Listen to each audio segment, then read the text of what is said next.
SIR சிறப்பு தீவிர வாக்காளர் திருத்த பட்டியலுக்கான அந்த படிவத்தை எப்படி பூர்த்தி செய்வது என்பது இன்றும் பல மக்களுக்கு பல குழப்பங்கள் உள்ளன.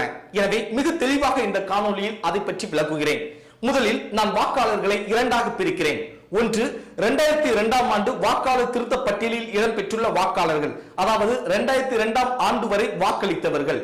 இரண்டாவதாக பிரிவு 2002ஆம் ஆண்டுக்கு பின்பாக வாக்குரிமை பெற்றவர்கள், அதாவது 2002ஆம் ஆண்டு வாக்காளர் திருத்த பட்டியலில் அவர்களுடைய பெயர் இருக்காது, ஏனென்றால் அதற்கு பின்புதான் அவர்கள் வாக்குரிமை பெற்றிருப்பார்கள். இவ்வாறு இரண்டாக பிரிக்கின்றேன். அடுத்ததாக 3 வழிமுறைகளில் இந்த படிவத்தை நாம் பூர்த்தி செய்யலாம் என்று உங்களிடம் தெல்ல தெளிவாக கூறுகிறேன். அதாவது அந்த படிவத்தை நாம் பார்த்தோம் என்றால் 3 காலம் இருக்கும். காலம் 1, காலம் 2, காலம் 3 என்று 3 காலங்கள் இருக்கும். இதில் அந்த முதல் காலத்தை நான் ஏற்கனவே சொல்லியிருந்தேன், வாக்காளர்களை இரண்டாக பிரிக்கிறேன் என்று. அந்த இரு பிரிவினை சார்ந்த வாக்காளர்களும் கண்டிப்பாக முதல் காலத்தினை நிரப்ப வேண்டும்.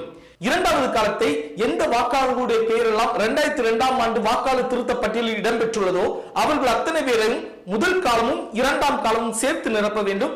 மூன்றாம் காலத்தை நிரப்ப வேண்டிய அவசியம் இல்லை. ஆனால் 2002ஆம் ஆண்டுக்கு பின்பாக வாக்குரிமை பெற்றவர்கள் முதல் காலத்தையும் மூன்றாம் காலத்தை மட்டும் நிரப்பினால் போதும், இரண்டாவது காலத்தை நிரப்ப வேண்டிய அவசியம் இல்லை. 2002ஆம் ஆண்டு வாக்காளர் திருத்த பட்டியலில் உங்கள் பெயர் இடம்பெற்றிருக்காது, ஆனால் உங்களுடைய தந்தை அல்லது தாயாருடைய பெயர் இடம்பெற்றிருந்தால் நீங்கள் முதல் காலத்தையும் மூன்றாம் காலத்தையும் நிரப்ப வேண்டும். நீங்கள் 2002ஆம் ஆண்டு நீங்கள் வாக்களித்திருப்பீர்கள், ஆனால் இன்று அந்த 2002ஆம் ஆண்டு வாக்காளர் திருத்த பட்டியலை பார்த்தோம் என்றால் உங்கள் பெயரும் இருக்காது, உங்கள் உறவினர்களுடைய பெயர் அல்லது தாய் தந்தை அவர்களுடைய பெயரும் இல்லை என்றால் நீங்கள் முதல் காலத்தை மட்டும் நிரப்பினால் போதும், இரண்டாவது காலத்தையும் மூன்றாம் காலத்தையும் நிரப்ப வேண்டிய அவசியம் இல்லை. இந்த முறைப்படி நாம் பின்பற்றுவதன் மூலமாக மிக எளிதாக இந்த படிவத்தை பூர்த்தி செய்ய முடியும். இதில் அரிதான விஷயம் என்றால் 2002ஆம் ஆண்டு அந்த வாக்காளர் திருத்த பட்டியலில் என்னுடைய பெயர் இருக்கிறதா, என்னுடைய உறவினருடைய பெயர் இருக்கிறதா என்பதை எப்படி பார்க்க வேண்டும் என்று. எனவே அதற்காக பல்வேறு இணையதள இணைப்புகள் கொடுக்கப்பட்டுள்ளன.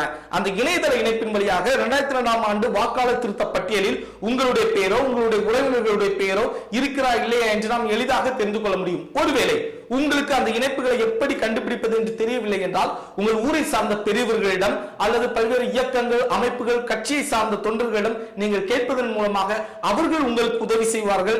அதன் மூலமாக மிக எளிதாக நாம் இந்த படிவத்தினை பூர்த்தி செய்து விடலாம். ஆனால் ஒன்றை ஒன்று மட்டும் தெளிவாக புரிந்து கொள்ள வேண்டும், இந்த படிவத்தை நாம் ஜெராக்ஸ் எடுக்க முடியாது. மேலும் இந்த படிவத்தில் நாம் நிரப்பும் பொழுது வெட்டி திருத்தி எழுதினால் அந்த படிவம் ஏற்றுக்கொள்ளப்படுமா என்பது கேள்விக்குறி.